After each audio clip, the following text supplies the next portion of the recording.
Bismillahirrahmanirrahim. Assalamualaikum warahmatullahi wabarakatuh. Sebelumnya terima kasih kepada Indonesia Fitra FEB yang telah mempersilahkan kami untuk mempresentasikan hasil diskusi kelompok kami. Baik, di sini saya beserta rekan-rekan saya ada Pak Sapuji Lestari, ada Rayhan Firgan, ada saya sendiri Rauda Najwa, ada Sifan Fadila, ada Elvira Krisdayanti, dan ada misalnya Nur Fatimah akan mempresentasikan hasil diskusi kami tentang dinamika kelompok,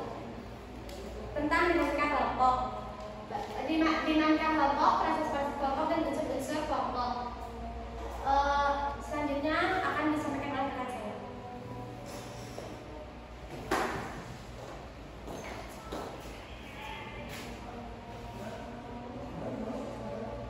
Baik, perkenalkan, nama saya Rayhan Firgan. Di sini saya akan menjelaskan pengertian mengenai dinamika kelompok.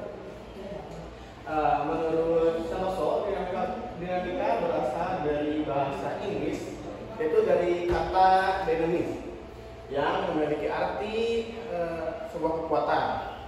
Dan menurut sumber lainnya juga, dinamika itu merupakan salah satu tingkah laku salah satu anggota kelompok yang secara langsung mempengaruhi anggota kelompok lainnya.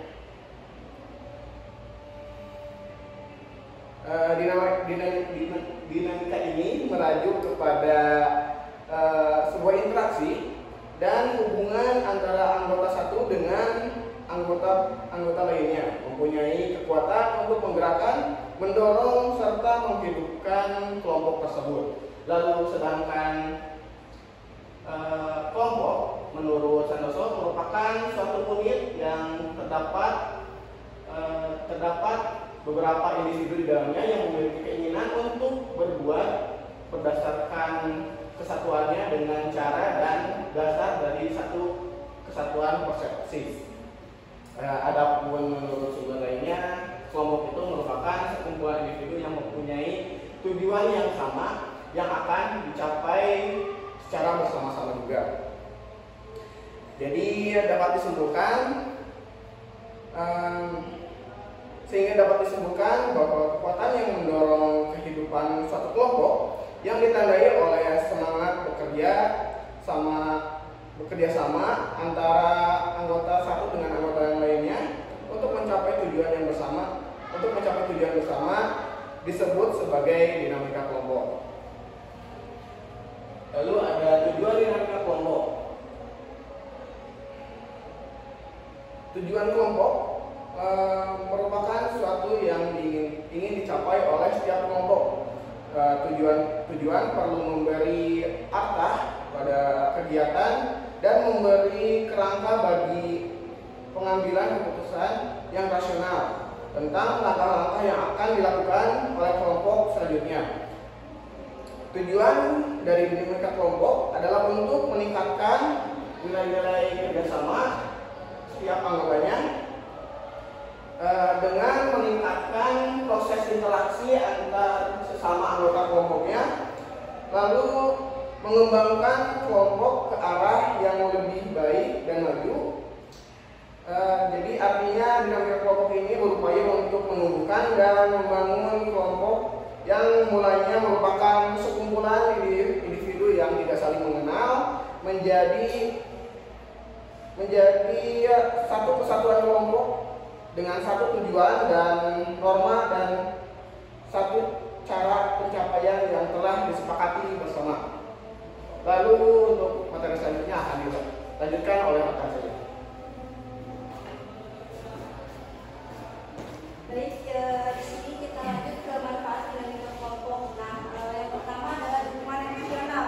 Melalui dinamika kelompok, individu dapat merasakan dukungan emosional atau adanya dukungan sesama antar anggota, yang mana ketika dalam kelompok ini si emosional individunya akan tersalurkan dan bisa saling merasakan antara anggota satu sama lain.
tersembunyi dan risiko konflik. Lalu ada tahap transisi. Nah, pada tahap ini melibatkan penenangan situasi krisis yang mungkin dialami oleh anggota kelompok.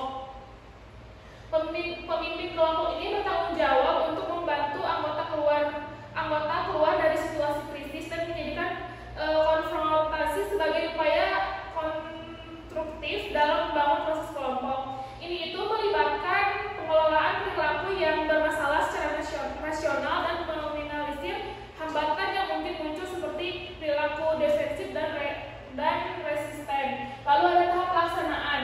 Nah, pada tahap ini tuh selama konselor dapat melakukan intervensi terhadap anggota yang mengalami situasi dan kondisi krisis yang mengganggu proses konseling kelompok. Ini tuh bisa melibatkan dorongan untuk membicarakan kekuatan yang mereka hadapi, menunjukkan bahwa anggota kelompok lain juga memiliki perasaan yang sama dan membantu mereka mengeksplorasi dan memahami perasaan tersebut. Nah, ada tahap akhir. Pada tahap ini terminasi melibatkan proses konsolidasi dengan anggota kelompok untuk mengembangkan strategi dalam menerapkan hasil konseling kelompok dalam kehidupan sehari-hari. Ini juga meliputi mengekspresikan perasaan, meninjau pengalaman dalam kelompok, melatih perilaku baru, menentukan langkah selanjutnya, memberi dan menerima umpan balik, membuat konten perilaku dan melakukan evaluasi efektivitas proses kelompok. Nah, jadi selain tahapan-tahapan ini, evaluasi juga dilakukan untuk menilai efektivitas secara proses kelompok, dan konselor dapat melakukan tindak lanjut dengan anggota kelompok melalui wawancara individu setelah sesi konseling kelompok selesai. Selanjutnya akan dijelaskan oleh rekan saya.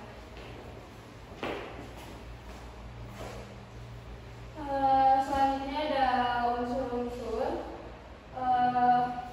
dalam bimbingan dan konseling kelompok. Ada dua jenis layanan yang sering digunakan dalam bimbingan konseling, baik di sekolah maupun di luar sekolah. Nah, layanan ini tuh menggunakan kekuatan hubungan antara anggota kelompok untuk membantu individu memahami diri, meningkatkan kemampuan berkomunikasi, dan bekerja sama dengan orang lain.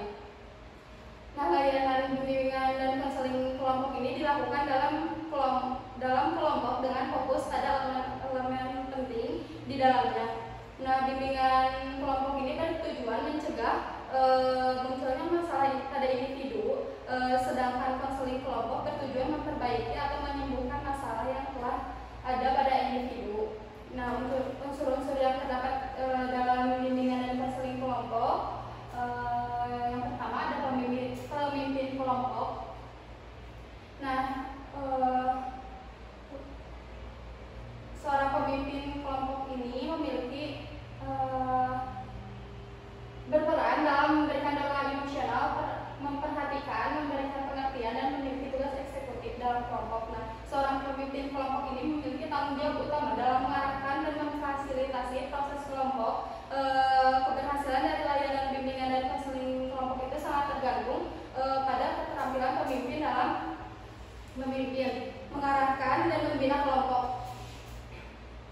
Pemimpin kelompok ini bertanggung jawab untuk menciptakan suasana yang hangat dan terbuka dalam komunikasi di dalam kelompok, serta memberikan dukungan emosional, pengertian, dan fungsi eksekutif untuk menjaga kelancaran proses kelompok.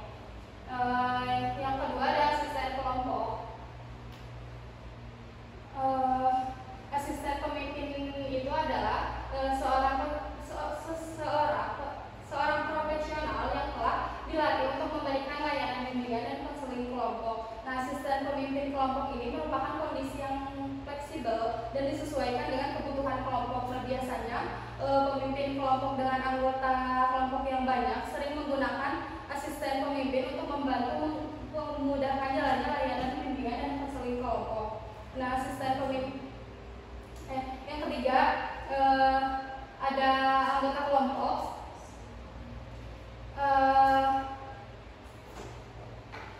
Peran anggota kelompok yaitu membantu menciptakan suasana keakraban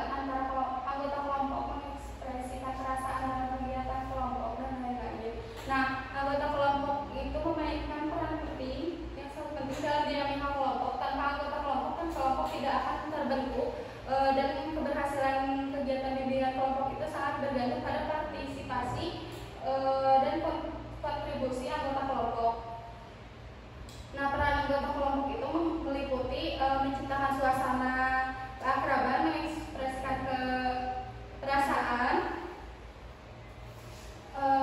berusaha mencapai tujuan bersama, membantu pembentukan aturan kelompok, aktif berpartisipasi dalam kegiatan kelompok, berkomunikasi secara terbuka, dan memberikan dukungan kepada anggota lain dalam kelompok. Selanjutnya dilanjutkan.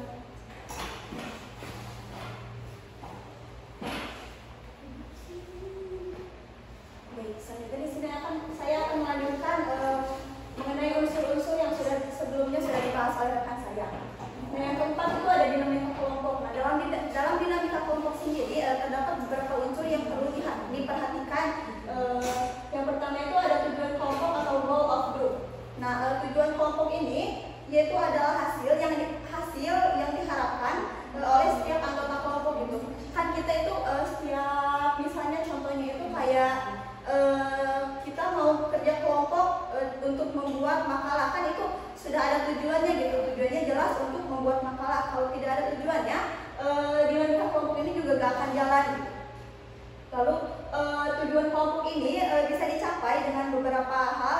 Contohnya seperti aktivitas berkelompok, misalnya memberikan tugas-tugas secara berkelompok, dan juga dengan usaha-usaha dari setiap anggotanya.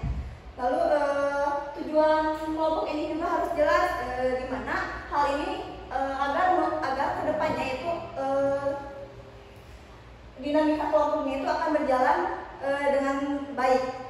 Lalu yang kedua ada struktur kelompok atau grup struktur. Nah, struktur kelompok ini yaitu hubungan antara individu di dalam kelompok sesuai dengan posisi atau peran anggota. Nah, struktur kelompok ini harus disesuaikan dengan tujuan dari kelompok itu, di mana dalam struktur kelompok itu terdapat beberapa hal yang harus diadakan itu. Contohnya seperti kekuasaan, tugas, komunikasi, dan sarana interaksi. Yang ketiga ada fungsi dan tugas atau task function. Fungsi dan tugas ini adalah kegiatan untuk mencapai tujuan yang disepakati. Contohnya kegiatan untuk mencapai tujuan yang disepakati seperti memberikan informasi, koordinasi, inisiatif, mengajak partisipasi, dan memberikan penjelasan. Nah, dengan adanya tujuan kelompok yang sudah jelas, itu tuh bisa meningkatkan dengan tujuan kelompok yang jelas nanti berdampak juga pada fungsi dan tugas-tugasnya. Jika kedua hal ini sudah berjalan dengan baik, maka dinamika kelompoknya juga akan berjalan dengan baik. Lalu yang keempat ada pengembangan dan pembinaan kelompok. Pengembangan dan pembinaan kelompok ini adalah upaya untuk mengembangkan dan memperkuat kehidupan setiap anggota kelompok maupun kelompok keseluruhannya. Nah, ada beberapa upaya yang bisa dikembangkan seperti fasilitas, kegiatan, koordinasi, komunikasi, menciptakan norma-norma, mendapatkan berkesempatan untuk mendapatkan anggota baru, dan melakukan sosialisasi. Lalu yang kelima ada kekompakan kelompok. Nah, kekompakan kelompok ini yaitu kesatuan yang ada di dalam anggota kelompok itu, yang ditandai oleh keterikatan antara anggota kelompok yang satu dengan anggota kelompok yang lainnya gitu. Kan gak mungkin gitu kalau setiap melakukan bimbingan kelompok tiap anggotanya itu nggak kompak, maka kedepannya juga kan nggak akan jalan. Lalu yang keenam ada suasana kelompok. Nah, suasana ini meliputi suasana fisik dan juga emosional serta perasaan yang ada di dalam setiap anggota kelompoknya, baik itu secara umum maupun secara individual. Suasana kelompok ini juga dipengaruhi oleh beberapa hal seperti lingkungan fisik, lalu ketegangan saat melakukan bimbingan kelompok itu. Misalnya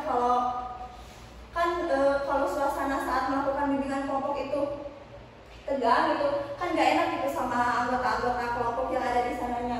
Lalu yang ketujuh yaitu tekanan kelompok. Maksudnya tekanan di sini itu seperti masalah-masalah yang timbul baik itu dari internal maupun eksternal, dan hal itu tuh akan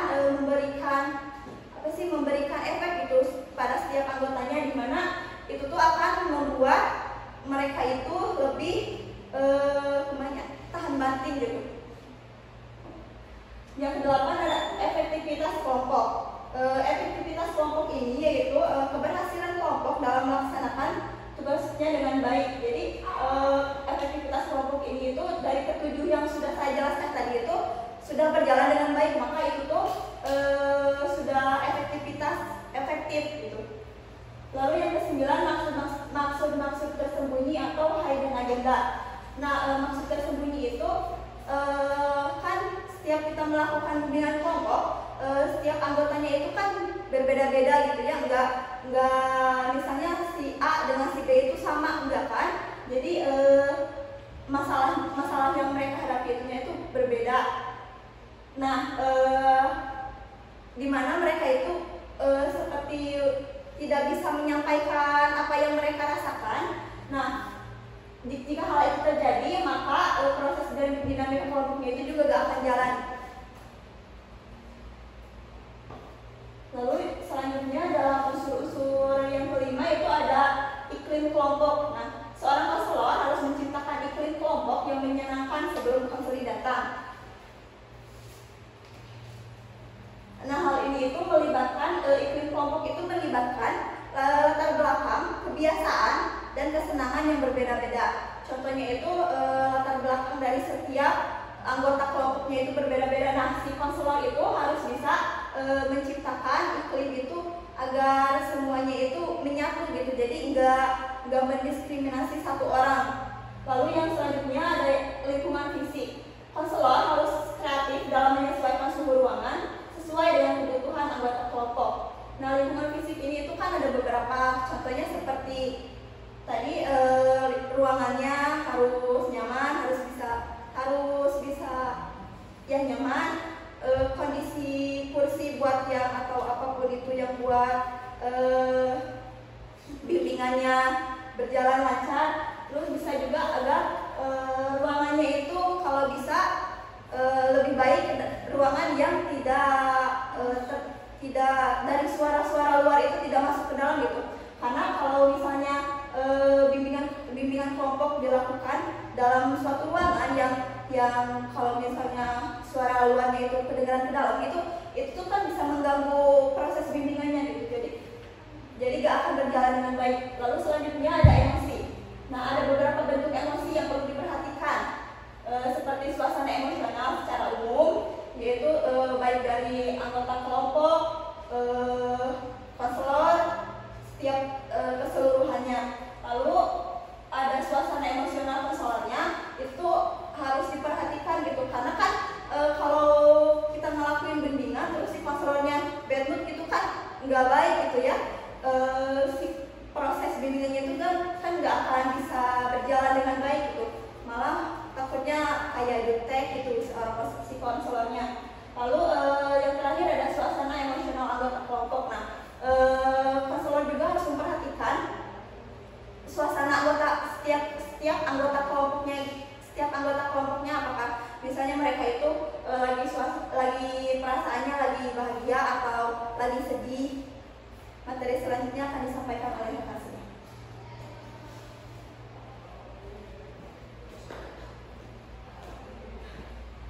Baik,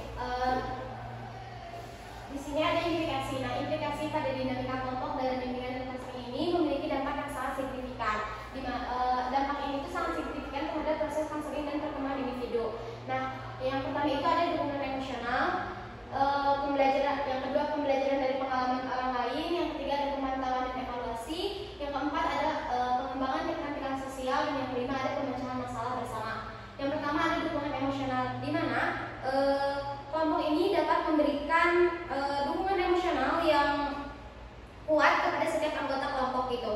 Nah, dalam kelompok individu dapat merasa didengarkan, dipahami, dan diterima. Nah, dukungan emosional ini dapat membantu individu mengatasi kesulitan dan meningkatkan kesejahteraan mereka. Terus yang kedua kan ada pembelajaran dari pengalaman orang lain, di mana dalam kelompok individu dapat belajar dari pengalaman orang lain yang menghadapi masalah serupa gitu. Nah, hal ini itu dapat memberikan wawasan baru, ide, solusi, dan pemahaman bahwa mereka tidak sendirian dalam perjalanan mereka. Terus yang ketiga ada pemantauan dan evaluasi, di mana dalam melalui interaksi kelompok ini konselor dapat memantau perkembangan individu dan mengukur keberhasilan terapi dari yang diberikan gitu. Nah, umpan balik dari anggota kelompok ini juga dapat memberikan perspektif yang baik bahwa mereka tidak sendirian dan bahwa perspektif yang berharga dalam mengevaluasi efektivitas intervensi. Terus yang keempat ada pengembangan keterampilan sosial, di mana dalam kelompok individu ini memiliki kesempatan untuk berlatih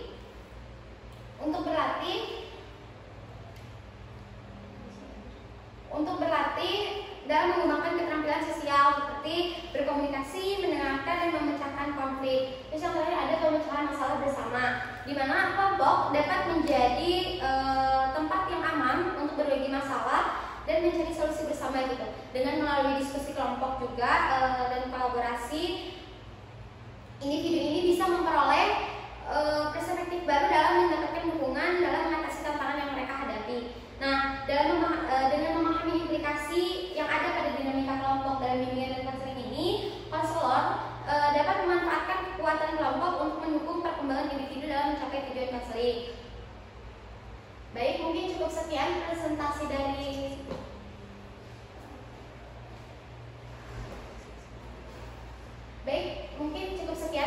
dari kelompok kami.